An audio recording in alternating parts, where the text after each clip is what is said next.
अच्छा, कई बार हम कहते हैं, एक क्षण के लिए सोच कर देखो, कहते हैं ना सुबह सुबह अच्छा दर्शन होना चाहिए, भगवान का नाम लेकर उठो, गुरुदेव का दर्शन करो, अपने संतों का शास्त्रों का दर्शन करो तो दिन अच्छा जाता है ना। लेकिन जिसके दरवाजे सुबह सुबह रावण आ जाए और रावण का जैसे दर्शन हो जाए, उसका दिन कैसा जाएगा। आज मारीच के घर के दरवाजे रावण, जैसे ही दरवाजा खोला सो रावण सुबह सुबह सामने दिखा। मारीच ने तो सोच लिया कि आज का दिन तो मतलब मैं कह नहीं सकता कैसा बीतेगा। रावण को बुलाया। अब सोचो, जो रावण वेद पढ़हि विधि शंभु पुजावन, रावण सोनिता में। रावण कोई साधारण नहीं है, इसका वैभव इतना है, इसका भय इतना है। जब वेद पढ़ना होता है तो एक आवाज़ लगाता है, स्वयं वेद पिता ब्रह्मा जी को, महाराज आइए हमें वेद पढ़ाइए। सो ब्रह्मा जी दौड़ कर आते हैं, घर में ही वेद पढ़ा जाते हैं। जैसे ही ये नहा धो करके शंकर जी की पूजा करने जाता है मंदिर में, तो एक आवाज़ लगाता है, महाराज जल्दी आओ, मैं मंदिर में आ गया हूँ, समय ज़्यादा हो रहा है। सो शंकर जी दौड़ करके आते हैं, शंकर जी की पूजा करता है, कहता है अब जाओ। वेद पढ़हि विधि शंभु पुजावन, रावण सोनिता। शंकर जी पूजा कराने आते हैं। आप सोच कर देखो कितना भय रहा होगा रावण का। किसी ने तो शंकर जी से, ब्रह्मा जी से पूछ लिया, महाराज ये तो ठीक नहीं है। एक संत तो एक बार कह रहे थे कि जैसे ब्रह्मा जी आकर के वेद पढ़ा करके जाते थे इसको घर में, तो मानो ये ट्यूशन की जो परंपरा है ना, ये लगता है रावण से ही शुरू हुई है। जैसे आजकल आप भी चाहते हो ना कि शिक्षक घर ही आए, बच्चों को पढ़ा करके जाए, जो ट्यूशन वाली परंपरा है ये रावण ने ही शुरू की थी। इसको वेद पढ़ना होता था तो ब्रह्मा जी को घर बुलाता था। तो किसी ने ब्रह्मा जी से, शंकर जी से पूछ लिया, महाराज ये तो ठीक नहीं, वो एक आवाज लगाता है और आप कैलाश से, ब्रह्मलोक से भागे चले जाते हो रावण के घर। शंकर जी बोले, बात ऐसी है, वो एक आवाज लगाए और हम तुरंत पहुंच जाए, यही ठीक है। पूछा क्यों? बोले अगर वो दूसरी लगाएगा और हम नहीं पहुंचे तो पता चलेगा वो हमारे घर आ गया, तो इसलिए ऐसा व्यक्ति घर ना आए वो ज़्यादा ठीक है, इसलिए हम ही पहुंच जाते हैं पूजन कराने के लिए। मारीच ने दरवाजा खोला तो सुबह सुबह रावण दरवाजे पर। मारीच समझ गया कि आज हमारे जीवन का आखिरी दिन है। रावण से पूछा, महाराज मुझे बुला लिया होता, आपने क्यों कष्ट किया? रावण बोला, नहीं नहीं, कुछ बात ऐसी थी कि मुझे आना पड़ा। मारीच बोला, क्या? रावण ने कहा, सारी घटना बताई शूर्पणखा की और कहा, तू हिरण बन करके चला जा। कहाँ जाना है? सारी घटना बता दी। राम जी के आश्रम के कुटिया के बाहर स्वर्ण मृग बन करके श्री जानकी को लुभाना, बाद में दूर तक ले जाना, मैं जानकी का हरण करके ले आऊँगा। एक बार तो मारीच ने समझाया। देखो, मारीच भले ही निशाचर है, राक्षस है, लेकिन ये एक बार राम जी का प्रभाव देख चुका है। कब? विश्वामित्र जी की यज्ञ में, जिस समय भगवान ने बिना फर का बाण मारा था तो ये सीधा उस बाण को लगते ही ये 100 योजन दूर जाकर के लंका की भूमि में गिरा। इसने उस समय देख लिया भगवान का प्रभाव, तो इसने रावण को बड़ा समझाया, निर्वाणदायक क्रोध जाकर, जिसका क्रोध भी मोक्ष देने वाला है उसकी भक्ति करो, ज़्यादा अच्छा है, उससे बैर मत करो। मारीच ने समझाया रावण को। रावण ने तलवार निकाली और सीधा इसकी गर्दन पर रखी और बोला, ये बता मेरे हाथ से मरेगा कि राम के हाथ से मरेगा? मारीच को लग गया कि मतलब मरना निश्चित है, अभी मना करूं तो ये मार देगा और हाँ करूं तो राम जी के हाथ से मरना है। तो मारीच को लगा राम के हाथ से ही मरना ज़्यादा उचित है। और हमने जैसा कहा ना, सुबह सुबह रावण का जिसे दर्शन हो जाए उसका तो आखिरी होना ही होना है। आज मारीच को लेकर के आया है, स्वर्ण मृग बना करके लाया, मानस में दर्शन आया। यहाँ भगवती जानकी को भगवान ने अग्नि में निवास करा दिया और जानकी जी का प्रतिबिंब जो है वो भगवान के समीप शोभायमान है। यहाँ जैसे ही स्वर्ण मृग को देखा जानकी मैया ने हट कर दिया, मुझे यही मृग चाहिए, आप लेकर के आए हैं। सुनहु देव रघुबीर कृपाला, सुनहु देव रघुबीर कृपाला, यही मृग कर अति सुंदर छाला, यही मृग कर अति सुंदर छाला, सत्य संग प्रभु बध कर एहि, आनहु चर्म कहत वैदेही। श्री भगवती किशोरी जानकी जी ने आदेश दे दिया, ये जो चौपाई है ना, ये प्रार्थना की नहीं है, सत्य संध प्रभु बध कर एहि, ये आदेशात्मक है। महाराज जाइए इस हिरण के पीछे इसका वध करके इसका मृग चर्म ले आइए, मुझे बड़ा सुंदर लग रहा है।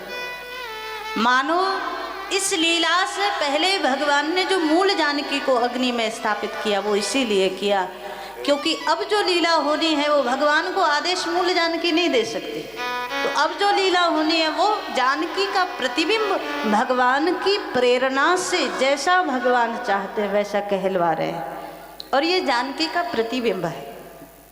मानसकार दर्शन करा रहे हैं। भगवान यद्यपि सब कुछ जानते हुए भी हाथ में धनुष बाण लेकर के मृग के पीछे चले गए, बड़ी दूर तक गए। यहाँ जब दूर जाकर के भगवान ने बाण मारा, इसने मन में तो राम राम का उच्चारण किया, लेकिन बाहर से बड़ी जोर से आवाज लगाई, हे लक्ष्मण मेरी रक्षा करो। और ये स्वर कान में पड़ा श्री भगवती जानकी के। जानकी जी व्याकुल हो गए, लक्ष्मण अभी तुरंत जाओ, तुम्हारे भैया संकट में। लक्ष्मण जी ने कहा, माता जी क्या कहा, मेरे भैया संकट में हैं। मेरे भैया अगर थोड़ी सी अपनी भ्रुकुटी भी टेढ़ी कर दें तो सारा संसार संकट में आ जाए, सारे संसार का लय करने वाले, उन पर कौन संकट लाएगा। लक्ष्मण ने बहुत समझाने की कोशिश की, लेकिन मानसकार कहते हैं भगवान को यही सब लीला करनी है। तो आज जानकी जी ने कुछ कटु बोला और उस कटु वाणी को सुनकर लक्ष्मण जी लक्ष्मण रेखा बना करके पीछे चल दिए। जब लक्ष्मण जी कुछ दूर निकले, रावण दूर खड़ा खड़ा झाड़ियों की ओट से ये सब देख रहा था। रावण ने साधु का वेश बनाया और साधु का वेश बना करके रावण जानकी जी के आश्रम में आया। लेकिन एक क्षण के लिए सोच कर देखो, रावण इतना तपस्वी है, शंकर जी से अनेक अनेक वरदान इसने पाए, ब्रह्मा जी से अनेक अनेक वरदान पाए, तो भी जिस समय कुटिया में जानकी जी थी और रावण कुटिया में प्रवेश करने लगा तो लक्ष्मण जी के द्वारा जो बाण की नोक से लक्ष्मण रेखा बनाई गई थी उसको भी पार नहीं कर पाए। हम अक्सर कहते हैं तामसिक जो शक्ति है, राजसिक जो शक्ति है, वो कोई भी शक्ति सात्विक शक्ति को पार नहीं कर सकती। सात्विक शक्ति का जो महत्व है वो अद्भुत है। कई बार जीवन में समस्याएं आए, प्रतिकूलता आए, कष्ट आ जाए, व्यापार ना चले, तो लोग कुछ ऐसे लोगों के पास पहुंच जाते हैं, वो राम जी की पूजा नहीं बताएंगे, कृष्ण की नहीं बताएंगे, शंकर की नहीं बताएंगे, भूत प्रेतों की बता देंगे कि ये पूजा करा लो आपका सब बढ़िया हो जाए। और जो लोग सब कुछ जानते हुए लेकिन उनकी बुद्धि ऐसी हो जाती, भूत प्रेतों की पूजा करने चल देते हैं, कोई किसी चीज़ को बता देगा उसको करने चल देते हैं। लेकिन क्या कभी आपने सोचा है सात्विक शक्ति से ज़्यादा बड़ी शक्ति दुनिया में कोई नहीं है। भूत प्रेतों की शक्ति भगवान की शक्ति से ज़्यादा है। लेकिन समस्या ये है कि हमें भगवान की शक्ति पर भरोसा नहीं, तो काम कैसे हो। मानस में दर्शन आया, आज लक्ष्मण जी की सात्विक शक्ति की एक छोटी सी रेखा को भी रावण पार नहीं कर पाया। बाद में दरवाजे पर खड़ा होकर के भिक्षा की याचना की। जानकी मैया भिक्षा लेकर के आई। रावण ने बहाना बनाया कि हम रेखा के अंदर की भिक्षा नहीं लेते, बाहर आके दोगी तो ही लेंगे। और जानकी जी को लगा कि शायद कोई साधु कोई ब्राह्मण दरवाजे से भूखा ना चला जाए, इस भाव से जानकी जी बाहर आई। और बाहर आई, रावण ने अपना विकराल रूप प्रकट कर दिया। क्रोधवंत तब रावण लीने से रथ बैठाए, श्री जानकी मैया को रथ में सवार करके आकाश मार्ग से लेकर के चला है। जानकी जी ने सबको रक्षा के लिए पुकारा, वन देवताओं को, वन देवियों को, सबको पुकारा, पर कोई भी रावण की सामर्थ्य और रावण की शक्ति के सामने नहीं आया। यहाँ से जब आकाश मार्ग से लेकर के जा रहा था जानकी जी को, एक पक्षी ने सुनाया, जटायु जी ने, गीत अधम खग आमिष भोगी। यद्यपि अगर देखें ना तो जटायु जी का शरीर कोई पावन नहीं, पवित्र नहीं है, मांस भक्षण करने वाली योनि है गीत की, जटायु जी की, लेकिन मन पवित्र है। और तब मानसकार दर्शन करा रहे, जब देवता लोग भी सामने नहीं आए रावण के, तब एक पक्षी जटायु आया और जटायु ने दूर से आवाज लगाई, सीता पुत्री चिंता मत करो, मेरे शरीर में जब तक प्राण है रावण आपको ले जा नहीं सकता। रे रे दुष्ट ठाड़ किन होई, रे रे दुष्ट ठाड़ किन होई, रे रे दुष्ट ठाड़ किन होई, रे रे दुष्ट ठाड़ किन होई, निर्भय चलिस न जाने मोही, निर्भय चलिस न जाने मोही। आज रावण के सामने जटायु जी महाराज आए, दूर से ही देखो एक एक शब्द बड़ा अद्भुत है। हमारे यहाँ सनातन में कहा, पर स्त्री से व्यवहार करना है तो उससे कोई संबंध बनाओ। कौन सा संबंध? मातृवत परदारेश। यदि उम्र में आपसे बड़ी है तो माता के समान मान करके उससे व्यवहार करो।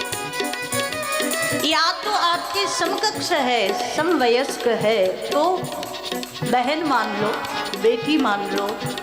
आज जटायु जी एक मांस भक्षी पक्षी भी भारत की संस्कृति को जानता है। आवाज लगाई तो शब्द ये थे, सीते पुत्री करसी जन त्रासा। सीते पुत्री शब्द कहा है, बेटी चिंता मत करो, मैं हूं ना, मैं तुम्हारी रक्षा करूंगी। एक बार तो रावण को लगा कि कहीं पक्षी राज गरुण ही मेरी ओर तो नहीं आ रहे। इतनी सामर्थ्य किसमें है कि रावण को रोक ले, रावण का रास्ता रोक। जब जटायु बगल में आए तो दिखाई दिया रावण को कि ये तो जटायु है। लगता है बूढ़ा जटायु मेरे हाथ से मरना चाहता है। मानसकार कहते हैं रावण ने अपनी शक्ति से रथ को आकाश में ही स्तंभित किया और भयंकर युद्ध प्रारंभ हुआ जटायु जी महाराज और रावण का। और मानसकार कह रहे हैं आज जटायु जी ने रावण को थोड़ी देर के लिए मूर्छित कर दिया। रामायण में तो महर्षि वाल्मीकि जी कहते हैं इसके घोड़े मार दिए, इसका रथ तोड़ दिया और इसको मूर्छित कर दिया। इतनी सामर्थ्य जटायु जी में थी। लेकिन रावण फिर उठा है, चौचन मार बिदारे से देही। बाद में रावण की जब मूर्छा टूटी तो एक बार फिर उठा, और रावण जब उठा है तो रावण एक बार जटायु जी की बड़ाई करने लगा। आप में तो बड़ी शक्ति है। जटायु जी ने कहा, अरे रावण तू शायद नहीं जानता, मैं तो पक्षी हूँ, मेरी सारी ताकत तो मेरे पंखों में ही है। और जब कहा मेरे पंखों में ताकत है, रावण सावधान हो गया। इसने भगवान शिव ने जो कृपाण दी थी वो ली और भरपूर शक्ति से जटायु जी के पंखों पर ही प्रहार कर दिया। जब पंखों पर प्रहार कर दिया और पूरी शक्ति, क्योंकि आकाश में उड़ने की ताकत ही पंख है, तो जब दोनों पंख काट दिए जटायु जी आकाश से धरती पर गिरे हैं। रावण आज श्री जानकी जी को यहाँ से ले गया। और यद्यपि जटायु जी बड़े छटपटाते रहे, व्याकुल होते रहे, लेकिन अब कुछ कर नहीं सकते थे। निर्बल होकर के गिर पड़े पृथ्वी पर। रावण जानकी जी को ले गया, लंका में ले जा करके अशोक वाटिका में जानकी जी को अशोक वृक्ष के नीचे बिठा दिया रावण ने। मानस में दर्शन आया, यहाँ भगवान लौट करके आए मारीच का वध करके। मार्ग में लक्ष्मण मिले, श्री भगवान ने कह दिया लक्ष्मण तुम यहाँ कैसे? लक्ष्मण जी ने सारी घटना सुना दी। भगवान ने कहा लक्ष्मण अति शीघ्र चलो, मेरा मन ऐसा कह रहा है कि जानकी हमें आज आश्रम में अब नहीं मिलेगी। लौट करके आए, यहाँ पूरा आश्रम छान मारा, लेकिन कहीं भी जानकी जी नजर नहीं आई। और मानसकार कहते हैं तब भगवान पशुओं से, पक्षियों से, लताओं से, पताओं से, वृक्षों से, जंगली जीवों से, सबसे श्री भगवती किशोरी जी को पूछते हुए, खोजते हुए, जानकी के लिए रोते हुए आगे बढ़े।